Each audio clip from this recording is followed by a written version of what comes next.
বাজারে যখন যাওয়া হচ্ছে ব্যাগ না নিয়ে যাওয়া, এবং দু একজন ব্যাগ নিয়ে যাচ্ছে, তারা কি করছেন না ওই বাজার করার সময় প্রত্যেকটা জিনিসের জন্য এক একটা পলিথিন নিচ্ছেন এবং সেই পলিথিনকে ব্যাগের মধ্যে ভরছেন।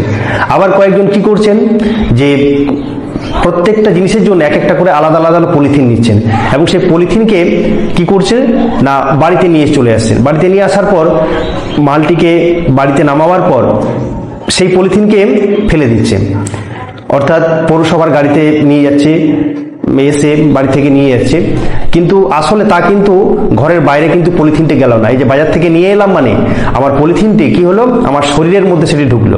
কিভাবে না, এই পলিথিন